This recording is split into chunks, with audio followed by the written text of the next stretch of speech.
Selamat datang di channel Alur Cerita Film Trans 8 Dimensi. Pada kesempatan kali ini, Mimin akan membahas alur cerita film yang berjudul Alienoid. Sebelum melanjutkan menonton video ini, support kami dengan cara subscribe dan nyalakan loncengnya.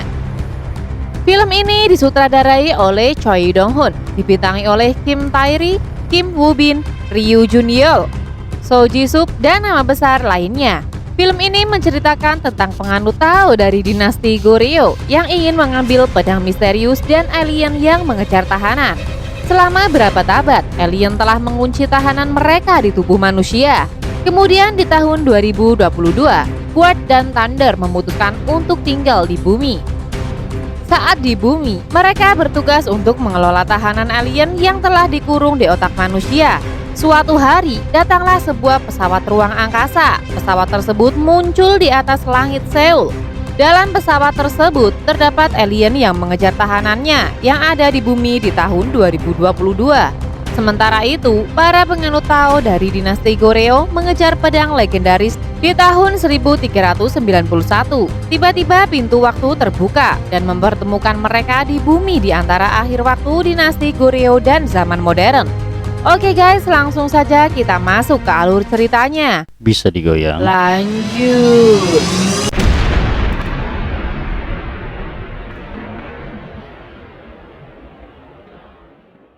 Di awal film, diceritakan sejak ribuan tahun yang lalu, alien menggunakan manusia untuk mengunci tahanan mereka. Para alien yang ditangkap karena melakukan kejahatan akan dikirim ke bumi dan dipenjara di dalam otak manusia. Dengan harapan saat manusia itu mati, maka alien jahat yang ada di otaknya juga akan ikut mati. Para alien yang ditahan itu pun disebut dengan nama Paro untuk menjaga keseimbangan antara alien dan manusia. Sebuah robot yang dikenal dengan nama God dan asistennya yang bernama Thunder dikirim oleh pihak alien untuk menjaga para tahanan tersebut, di mana yang namanya tahanan lambat laun auto memiliki hasrat untuk melarikan diri. Disitulah peran luar dan Thunder untuk mencegah Paro keluar dari tubuh manusia. Bahkan bila perlu, mereka terpaksa harus membunuh manusia itu agar Paro yang ada di dalam tubuhnya juga ikut mati. Sama seperti halnya saat itu guys, God dan Thunder terlihat pergi ke abad 14 untuk membunuh Paro yang mencoba kabur dari tubuh manusia.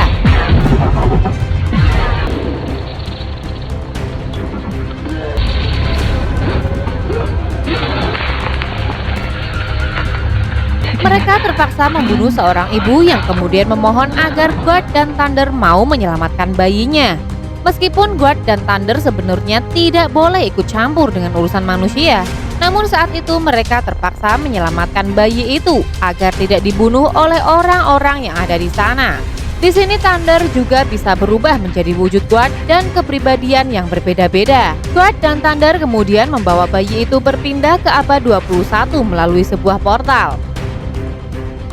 Kemudian sesampainya di abad ke-21, God langsung memasukkan Paro yang ia tahan ke dalam sebuah tabung bersama dengan beberapa Paro lainnya.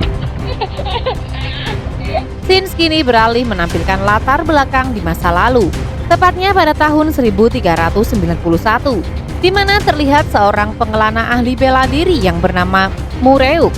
Saat itu ia dan kedua anak buahnya yang merupakan siluman kucing terlihat sedang menjalankan tugas untuk menangkap para pencuri.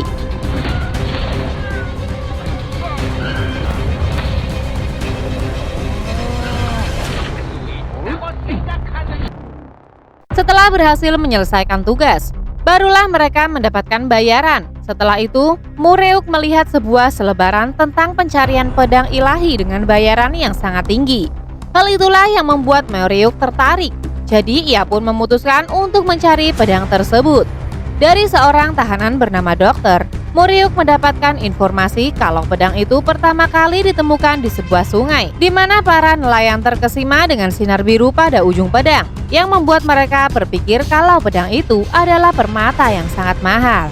Namun saat tukang besi ingin memisahkan permata dari gagangnya, pedang itu tiba-tiba terpental dan mengenai seorang lelaki yang ada di sana. Hebatnya, meskipun tertusuk pedang, lelaki itu ternyata tidak mati, tetapi malah menjadi lebih kuat.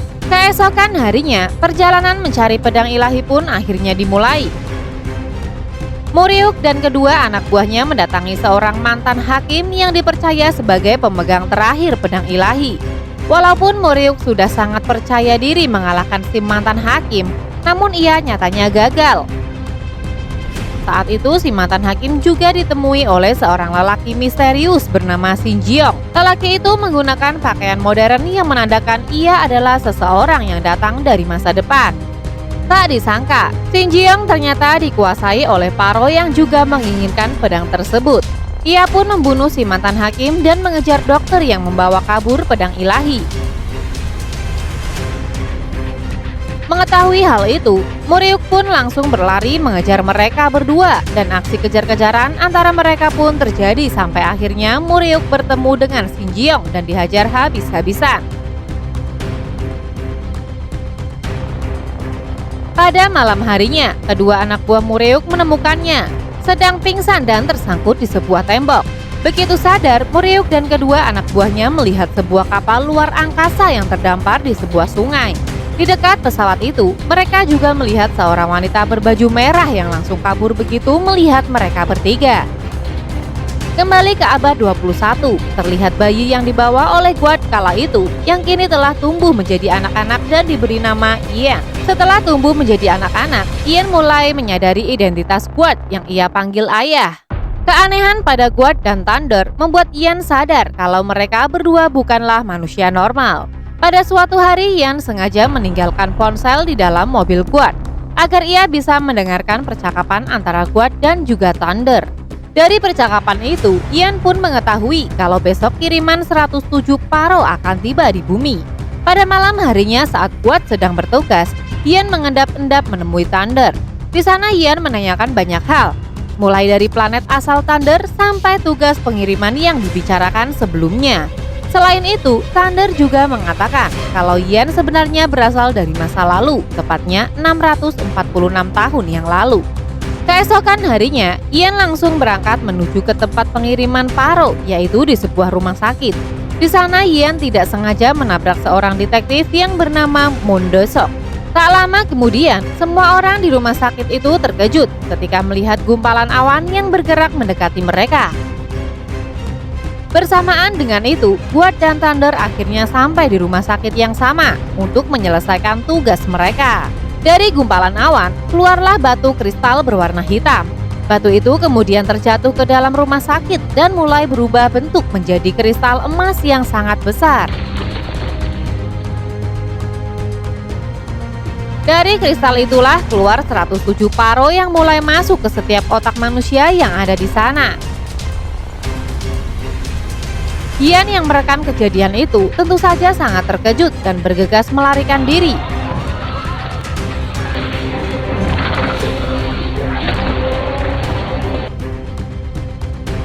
Setelah semua Paro mendapatkan inangnya, kristal itu pun kembali berubah menjadi bentuk semula.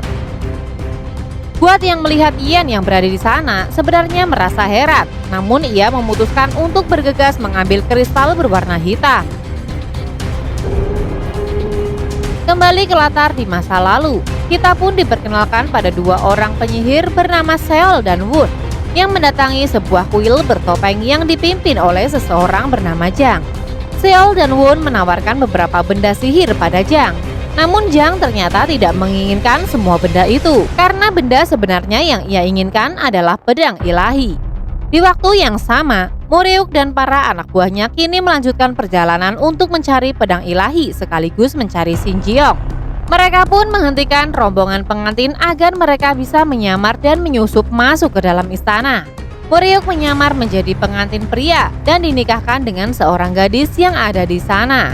Saat pertama kali bertemu dengan pengantin wanitanya, Muriuk ternyata cukup terkejut karena pengantinnya sangatlah cantik. Namun uniknya, pengantin wanita itu ternyata memiliki sebuah pistol yang berarti ia datang dari masa depan.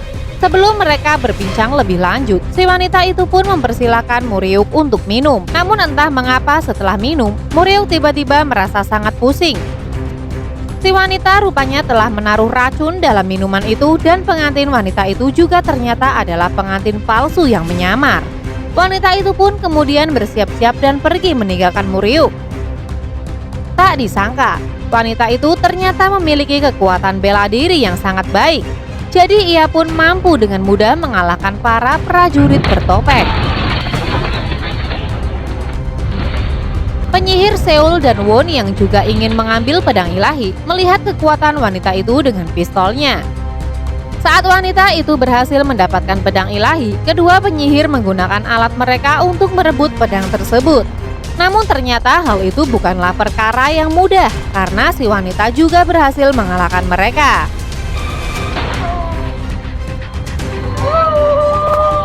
Sayangnya, saat wanita itu akan pergi, Jiang berhasil menghentikannya dan mengambil pedang ilahi dari tangannya. Yang artinya, pemegang terakhir pedang ilahi saat ini adalah Jiang. Scene kini beralih memperlihatkan Detektif Moon di kantor polisi. Detektif Moon adalah salah satu orang yang otaknya dijadikan penjara oleh Paro. Namun ada sesuatu yang berbeda dari Paro yang ada di otaknya. Paro itu sedikit demi sedikit mulai mendominasi tubuh Detektif Moon. Hal itu pun diketahui oleh Guard dan Thunder, jadi mereka pun bergegas untuk menangkapnya. Selain masalah Detektif Moon, keduanya juga mendapatkan informasi tentang sebuah kapal yang baru saja tiba di bumi, di mana kapal itu adalah kapalnya Paro. Karena saat itu ia memaksa untuk ikut, jadi Guard pun terpaksa membawanya. Saat itu sebuah alien tiba-tiba turun dari kapal dan langsung menghajar Detektif Moon karena ia ingin mengambil Paro yang ada di dalam otaknya. Tak lama kemudian, Guard pun datang dan langsung berhadapan dengan Paro tersebut.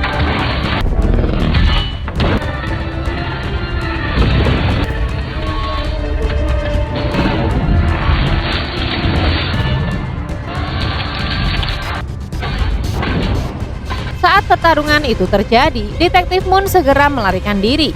Namun kapal Paro berhasil menemukannya. Kapal itu pun terus mengejar Detektif Moon, sementara Guard dan Thunder juga menyerang kapal tersebut.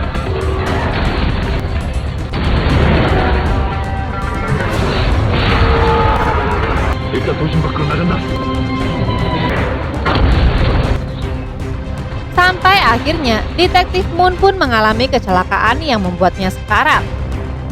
Sebuah Paro kemudian mengeluarkan pedang ilahi, namun ia malah diserang sehingga pedang itu pun terpental dan tertancap tepat di dada Detektif Moon. Dan berkat hal itu, Paro di tubuh Detektif pun akhirnya hidup kembali.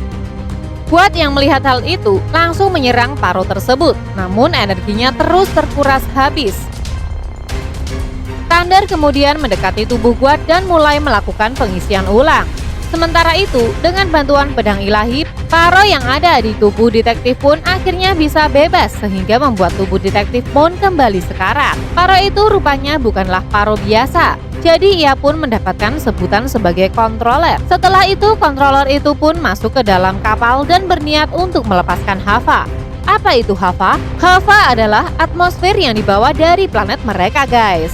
Jadi para Paro yang jahat ingin melepaskan Hava di bumi agar bisa mengubah bumi menjadi tempat tinggal mereka. Karena apabila manusia mencium atmosfer Hava, maka mereka akan langsung meninggal dunia. Naasnya, meskipun Guard sudah berusaha menahan sekuat tenaga, namun ada beberapa Hava yang akhirnya berhasil terlepas dari kapal Paro. Guard berusaha sekuat tenaga untuk menahan sisa Hava yang ada.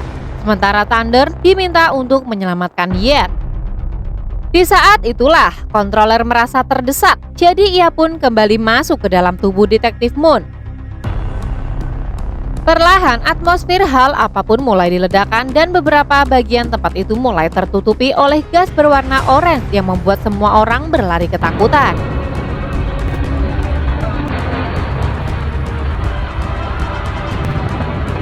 Karena situasinya semakin mencekam, Thunder pun membawa Yen ke dalam mobil yang kemudian membawanya pergi dari tempat tersebut.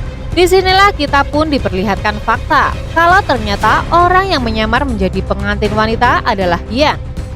Dan ternyata waktu itu Yen yang ditangkap oleh Jiang dan dikurung di dalam penjara tak kasat mata. Saat itu Jiang berkata kalau ia dan Yen sama-sama datang dari masa depan 10 tahun yang lalu. Dan sekarang mereka sama-sama mengincar pedang ilahi. Dalam pembicaraan Jiang dan Shin Jiong, 10 tahun yang lalu mereka memang tiba di sana. bersama dengan si controller atau Paro yang saat itu berada di tubuh Detektif Moon. Namun anehnya, sampai saat ini mereka tidak menemukan keberadaan si controller. Entah ia sudah mati atau justru berpindah ke tubuh yang lain. Di sisi lain, Morihuk dan kedua anak buahnya kembali menyamar menjadi prajurit bertopeng untuk masuk ke dalam kuil. Hal ini mereka lakukan agar mereka bisa mengambil pedang ilahi yang saat ini berada di tangan Jang. Dan secara tidak terduga, di sana Morihuk pun bertemu dengan Yan. Saat itu Morihuk pun diperintahkan untuk mengantarkan makanan untuk Yan. Mereka kemudian berbincang-bincang dan Morihuk sempat berkata kalau ia merasa seperti pernah bertemu dengan Yan. Morihuk pun bertanya dari mana Yan berasal dan Yan pun menjawab bahwa ia datang dari masa depan. Mendengar jawaban itu, Morihuk pun akhirnya mengembalikan pistol Yan yang ia temukan sebelumnya. Sayangnya, setelah Morihuk pergi, Yan mulai merasakan sakit karena makanan yang ia makan ternyata sudah diracuni oleh Jang. Saat ada kesempatan tiba, Morihuk pun langsung masuk ke dalam ruangan untuk mencuri pedang ilahi. Namun di dalam ruangan itu, ia malah melihat dua penyihir sedang mengalami keracunan setelah mereka memakan makanan yang disuguhkan. Dan para penyihir itu ternyata memiliki penawar untuk racunnya. Satu untuk mereka berdua, sedangkan satunya lagi diambil oleh Morihuk untuk diberikan kepada Yan. Ia pun akhirnya nekat menentang bahaya untuk memberikan obat penawar untuk menyelamatkan Yan. Berkat hal itu, ia pun berhasil diselamatkan. Namun mereka ketahuan dan langsung dibunuh oleh Jang. Dan kini baik Morihuk maupun Yan sama-sama dimasukkan ke dalam peti mati, di mana peti Morihuk dibuang ke sungai, sementara peti Yan akan dikubur. Jadi beginilah cerita bagaimana Yan, Jang, dan Shin Jiong berakhir terjebak di masa lalu bersama-sama. Di mana saat kekacauan terjadi di masa depan, Jang, Shin Jiong, dan Detektif Moon sebagai controller bergabung untuk melepaskan atmosfer Hava di bumi. Karena hal itu, Guard dan Thunder pun terpaksa mempertaruhkan segalanya untuk menghentikan mereka.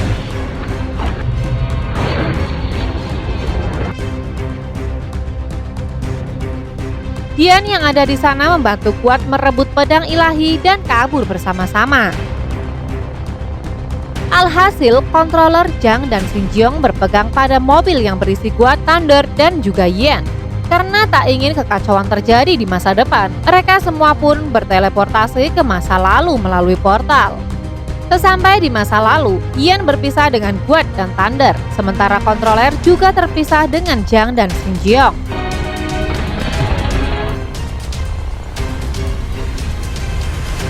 Yan yang terjatuh di sungai kemudian diselamatkan oleh seorang anak laki-laki yang tak lain adalah Morihuk. Itulah alasan mengapa Morihuk sering merasa familiar saat melihat Yan. Berkat ingatan itulah, Morihuk dan Yan berhasil hidup kembali dan terbebas dari peti mati mereka. Yan yang berada di kuil berusaha mengambil pedang ilahi dan berhadapan dengan Shin Jiong dan juga Jang.